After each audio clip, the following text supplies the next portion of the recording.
Foyer. Welcome to Palermo's Teatro Massimo. Its full name is Teatro Massimo Vittorio Emanuele. It's the largest opera house in Italy and the third largest in Europe, following Paris's Opera Garnier and Vienna's State Opera. But how big is it actually? Imagine a huge building right in the center of Palermo, between the new and old part of the city. 130 paces wide and 200 paces long. A pace corresponds to approximately 75 centimeters or 30 inches. A bronze-clad iron dome stands out at the top of the theatre.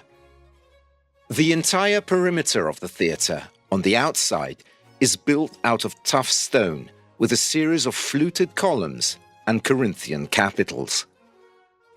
On the facade, the Massimo resembles a large temple. At the entrance, there's a broad staircase framed by two bronze statues representing two large lions ridden by female figures. Tragedy on the right side and opera on the left. After climbing the stairs, you reach the main arcade with its 6 classical-style columns adorned with Corinthian capitals. As you go up the steps leading to the entrance of the theatre, you pass under the large pediment where the following motto is inscribed in Italian: "Art renews peoples and reveals their life. The delight of the scenes is vain if it does not aim to prepare for the future." We are now inside this temple of the arts, just past the colonnade, in the foyer. A rectangular room 15 paces wide, 40 paces long and 15 meters high, equivalent to 5 floors of a building. Upon entering this space, you tread on large marble slabs. On 3 walls, richly decorated and adorned with straight lines, capitals and inlays, marble takes center stage. The marble is a particular red hue called ottobrino because it recalls the color of autumn leaves. The official entrance to the theatre is on the 4th wall, characterized by a large glass window that lights up the area. We are in the waiting room, where since the 20th century, the audience gathers before a grand opera performance. Today, the official program, which features operas, ballets and concerts, is one of the richest among Italian opera foundations, with over 300 performances and 140,000 spectators each year. In recent years, the Teatro Massimo has diversified its cultural offerings, including the production of sets and costumes with over 50 staff, a ballet company of 40 members, a choir of 80 members, and an orchestra of 100 musicians.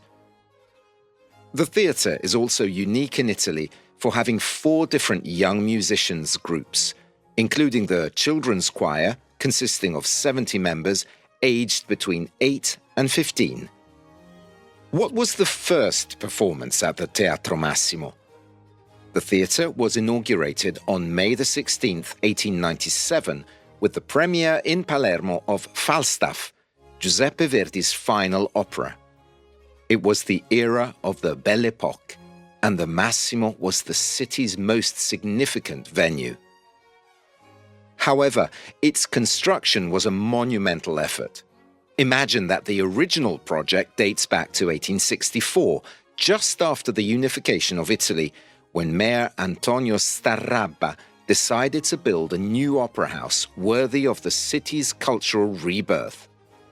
As an international competition was announced, 35 architects, both Italian and foreign, presented their designs. The commission awarded the victory to Giovan Battista Filippo Basile, a Sicilian himself, born in Palermo. Here, in the foyer, we find 2 marble busts. One of the most important Sicilian composer, Vincenzo Bellini, sculpted by Ettore Jimenez, and a half-bust of the Massimo's architect, Giovan Battista Basile, by sculptor Antonio Ugo.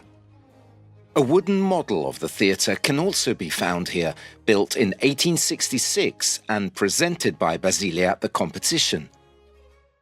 The model reflects almost entirely the final project. One notable change is that the large bronze dome would be raised compared to the project, and in 1902, the two lions on either side of the staircase by Mario Rutelli and Benedetto Civiletti were added. To the left of the entrance, we find a small room with a tactile map of the theatre, presenting Basile's elaborate spatial arrangement. The Commission defined the project as monumental, precise with its mechanisms, blending ancient techniques with modern materials. For instance, Basile constructed the exterior columns using an ancient interlocking technique. He instructed more than 100 craftsmen to place stone blocks on top of each other without using any mortar to bind them. The theatre's construction began on January 12, 1875, and lasted for a staggering 23 years. On June 16, 1891, Giovan Battista Basile passed away, but the theatre was still incomplete. The works were then entrusted to and completed by his son, Ernesto Basile, who played a leading role in the subsequent decades of the Sicilian Belle Époque. Ernesto met Ignazio Florio, an entrepreneur and wealthy member of Palermo's industrial bourgeoisie.